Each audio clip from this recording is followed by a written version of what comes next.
$1.2 million की annual salary यानी 30 करोड़ रुपए मिल रहे हैं सिर्फ इस लाइट हाउस को गार्ड करने के। क्या आप में हिम्मत है ये जॉब करने की? आपका कोई बॉस नहीं होगा जो नजर रखेगा आप पे जब आप यहाँ काम कर रहे होगे। जब दिल करे आप आराम से सो सकते हो, आराम से उठो, व्यू एंजॉय करो, फिशिंग करो। आपका काम ये होगा सिर्फ ये मेक श्योर करना कि लाइट हाउस के ऊपर वाली लाइट सही से काम करती रहे। बस यही काम है। 30 करोड़ रुपए मिलेंगे सिर्फ एक लाइट को देखने के लिए कि वो सही से काम करती रहे। लेकिन अनफॉर्चुनेटली अच्छी खबर यहीं खत्म होती है और बुरी खबर यह है कि ये दुनिया की सबसे खतरनाक जॉब है, जुमान लाइट हाउस को गार्ड करना, क्योंकि ये समंदर के बीचों बीच है। इससे पहले आप लोग इस जॉब के लिए अपने सीवियां भेजो। ये बात भी सुन लो कि आपसे इधर कोई बंदा भी बात नहीं करेगा, हर तरफ लोनलीनेस होगी। और सबसे खतरनाक बात तो ये है कि इस एरिया में बहुत ज्यादा गंदे तूफान आते हैं और जो तूफानी लहरें होती हैं वो तो 10 मीटर ऊपर तक टकराती हैं टावर से। इस जॉब में जान जाने का भी खतरा हो सकता है। ये पिक्चर ली गई थी रेस्क्यू ऑपरेशन करते हुए। यहाँ पर साफ देखा जा सकता है कि लाइट हाउस का कीपर किस तरह तूफान से घिरा हुआ है। अगर ये तूफानी लहरें पूरे तरीके से लाइट हाउस को कवर कर लेती तो उसकी जान को भी खतरा हो सकता था। ये सब जानने के बाद आप में फिर भी हिम्मत है इस जॉब को अप्लाई करने की। वैसे इस अजीबो गरीब जॉब को देखने के बाद आपके जहन में भी ये सवाल आ रहा होगा कि इस लाइट हाउस को बनाया ही क्यों गया है और ये बात क्यों जरूरी है कि लाइट हाउस की लाइट हमेशा जलती रहनी चाहिए। इस चीज के लिए देखना पड़ेगा कि लाइट हाउस की शुरुआत कैसे हुई। तो ये बात है एंशिएंट जमाने की, जब सफर करने के लिए ना ही रोड्स हुआ करते थे और ना ही कोई गाड़ियां। तो लंबे सफर करने के लिए सबसे बेस्ट तरीका था पानी। एक बंदा था जिसका नाम था कैप्टन मार्सियस। ये बड़ा ही जबरदस्त सेलर था और अपने खतरनाक समुद्री सफर के बारे में जाना जाता था। इसके साथ एक इंसिडेंट होने वाला था। शिप्स तो पहले जमाने में लकड़ियों की होती थी, तो एक रात कैप्टन पानी में बहुत ही अंधेरे वाली जगह से गुजर रहे थे। पानी के नीचे बड़ी बड़ी रॉक्स थी जिससे इनकी शिप टकराती है। शिप में सुराख हो गया और वो उलट भी गई और इनको बहुत ज्यादा नुकसान हो जाता है। इस इंसिडेंट के बाद कैप्टन मार्सियस ने सोचा कि इस प्रॉब्लम का कोई ना कोई सोल्यूशन जरूर होगा जो इनको इस किस्म के खतरे से वार्न कर सके। अब ये तो हो गई एक प्रॉब्लम। दूसरी प्रॉब्लम ये है कि आपको पता है कि ओशियन बहुत ज्यादा बड़ा है और पैसिफिक ओशियन तो बस छोड़ ही दो। अगर हम पूरी दुनिया का लैंड एक जगह इकट्ठा कर दें 7 कॉन्टिनेंट्स को मिला के, तो भी पैसिफिक ओशियन ज्यादा बड़ा होगा। इसको छोड़ो, अगर हम 5 मून्स भी इस एरिया में रख दें तो भी पैसिफिक ओशियन ज्यादा बड़ा होगा। अब आइडिया हो गया होगा आपको कि ये कितना बड़ा ओशियन है। जब पुराने जमाने में सेलर इस ओपन पानी में सफर करते थे तो उनको कुछ भी नहीं पता होता था कि अगली जमीन कितनी दूर है और इवन उसका रास्ता किधर से है। नेविगेशन उस दौर में दुनिया का सबसे बड़ा मसला था। जीपीएस या कोई एडवांस सिस्टम तो होता नहीं था जो सेलर्स को गाइड कर सके रास्ते के बारे में। जीपीएस इन्वेंट हुआ था 1973 में और पब्लिक के लिए अवेलेबल था 1978 में। कभी कभी गूगल मैप्स पे भी हम लोग टर्न को स्क्रीन पे देखने के बावजूद भी गलत मोड़ लेते हैं। फिर ये पुराने लोग तो क्या ही करते होंगे। तो इन सेलर्स को सूरज पे रिलाई करना पड़ता था, सितारों पे रिलाई करना पड़ता था और शुरुआत के कुछ नेविगेशन टूल्स पे इस ना खत्म होने वाले समंदर को पार करने के लिए। सिर्फ इस नेविगेशन की वजह से 3-4 मुसीबतें और आ जाती थी, जैसे कि कैप्टन एलएस को आई थी। पुराने जमाने में कैप्टन अपने क्रू के साथ पैसिफिक ओशियन क्रॉस कर रहे थे तो रात में एकदम से बादल आ जाते हैं जिसकी वजह से सितारे छुप जाते हैं, जिनको ये देखकर रास्ते का पता लगा रहे थे। और फिर समंदर के इस हिस्से में बहुत तेज तूफान आता है तो ये लोग रास्ता भटक जाते हैं। जब सुबह होती है तो ये लोग ओपन ओशियन में लॉस्ट हो गए थे। क्रू के पास ना ही कुछ खाने के लिए बचा था और ना ही कुछ पीने के लिए।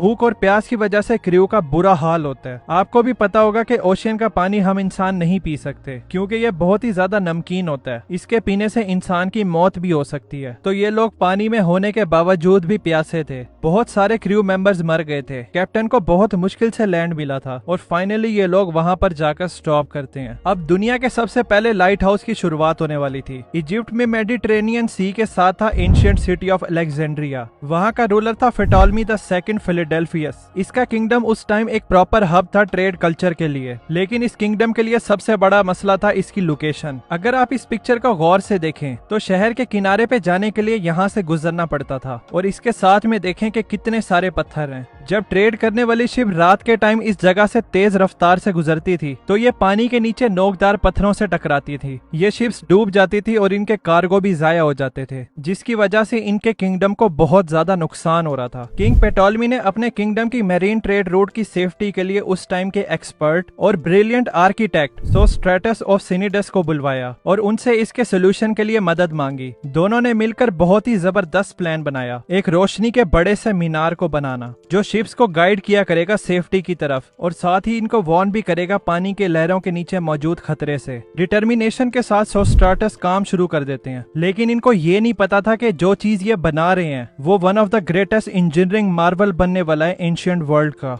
The Feroz of Alexandria. Alexandria के साहिल पे आइलैंड्स ऑफ फेरोज के ऊपर ये लाइट हाउस चमकती हुई बुलंदियों पे पहुंच गया। इसकी हाइट थी 384 फीट और इसको व्हाइट मार्बल से बनाया गया था। इस लाइट हाउस के ऊपर बहुत बड़ी आग जलती थी जिसको हर वक्त ऑयल और लकड़ी की सप्लाई मिलती रहती थी। इस लाइट हाउस को दुनिया के 7 एंशिएंट अजूबों में से एक भी माना गया था, लेकिन सिर्फ इसके साइज की वजह से ये लाइट हाउस अमेजिंग नहीं था, बल्कि इसके पीछे इसका जीनियस डिजाइन भी था। सोस्ट्राटस ने लाइट को और ज्यादा बढ़ाने के लिए मिरर और लेंस का सिस्टम भी बनाया था, जिसकी मदद से मीलों दूर जहाज को भी इसकी रोशनी आराम से दिखाई देती थी। जैसे ही लाइट हाउस के बनने की बात फैलती है तो दूर के सेलर्स ने सुकून का सांस लिया। अब उन लोगों को इस लाइट हाउस की वजह से अलेक्जेंड्रिया के पास पथरीले पानी को नेविगेट करने की जरूरत ही नहीं पड़नी थी। तो ये दुनिया का पहला लाइट हाउस एक सेफ्टी का सिंबल बन गया था सेलर्स के लिए, और यहाँ से फिर लाइट हाउस का कॉन्सेप्ट पूरी दुनिया में फैल गया। पहले तो ये लाइट हाउस समंदर के किनारों पे बना करते थे, लेकिन जब वक्त के साथ साथ दुनिया भर में ट्रेड बहुत ज्यादा शुरू हो गई तो समंदर के बिजी ट्रेड रूट के बीच में जिधर रॉक्स पानी के ज्यादा करीब होती थी और जिन रॉक्स से शिप को ज्यादा खतरा होता था कि ये कहीं इनको डुबा ना दें, उन जगहों पर भी लाइट हाउस बनना शुरू हो गए थे। इसी वजह से समंदर के बीचों बीच डिफरेंट लोकेशन पर आपको ये लाइट हाउस देखने को मिलेंगे। शुरू में इन लाइट हाउस पर आग जलती थी, लेकिन ये कोई आइडियल सिचुएशन नहीं थी कि रोज लकड़ियां, ऑयल और कोल को हर वक्त इस्तेमाल करना। इसके बाद कैंडल्स, गैस लैंप और ऑयल लैंप्स आ गए थे, लेकिन आग की लाइट इतनी ज्यादा ब्राइट नहीं होती थी। जब इलेक्ट्रिसिटी प्रोड्यूस हुई थी और लाइट बल्ब की इन्वेंशन होती है तो ये लाइट हाउस भी इलेक्ट्रिक बल्ब पर शिफ्ट होना शुरू हो गए थे, क्योंकि इनकी लाइट ज्यादा होती है। लेकिन फिर भी लाइट हाउस इस लाइट को मीलों दूर किस तरह रिफ्लेक्ट करते हैं? इसका जवाब है ये लेंसेज। 1800 तक इन रिफ्लेक्टर को लाइट सोर्स के पीछे लगाया जाता था, लेकिन उस टाइम के इंजीनियर्स को एक बात पता चलती है कि लाइट को और ज्यादा फोकस किया जा सकता है कि लेंस को अगर हम लाइट के सामने रखें। लेकिन इसमें मसला ये था कि जितना मोटा लेंस होगा उतनी ही कम लाइट होगी। तो यहाँ पर आ जाते हैं फ्रेंच फिजिसिस्ट और इंजीनियर फ्रेस्नेल, जिनके पास बड़ा जबरदस्त सोल्यूशन था। इन्होंने लेंस को एक तो बारीक कर दिया और उसके डिजाइन को इस तरह बनाया था कि सारी लाइट एक ही पॉइंट पर फोकस कर रही थी। इस तरीके से फैली हुई लाइट को एक सिंगल डायरेक्शन में भेजा जा सकता था। आज मोस्टली लाइट हाउसेज में फ्रेस्नेल लेंसेज ही इस्तेमाल होते हैं। इस इनोवेशन ने लाइट हाउस को रेवोल्यूशनाइज कर दिया था और लाइट को मीलों दूर से आराम से देखा जा सकता था। तो इस तरह इन लाइट हाउस की मदद से शिप्स को खतरे का आराम से पता चल जाता था। तो वो जो वीडियो के शुरू में मैंने आपको जॉब बताई थी कि जुमान लाइट हाउस में रहने के लिए आपको 30 करोड़ रुपए मिलेंगे, सिर्फ आपने ये देखना कि लाइट हाउस की लाइट जलती रहे। अब भी क्या आप लोग इस जॉब को करने के लिए इंटरेस्टेड हैं? कमेंट्स में जरूर बताना। ये लाइट हाउस तो एंशिएंट जमाने में बना था और इसने पूरी दुनिया की मैरीन ट्रेड की सेफ्टी को रेवोल्यूशनाइज कर दिया था। ये तो एंशिएंट राजा की तरफ से बहुत अच्छा कदम होता है, लेकिन हर एंशिएंट राजा भी अच्छा नहीं होता, बल्कि इन्होंने तो जुल्म की हदें पार की हुई थी। ये राजा छोटे छोटे क्राइम्स पर ऐसी सजाएं देते थे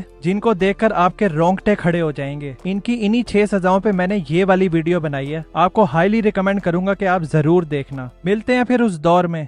थैंक्स फॉर वॉचिंग।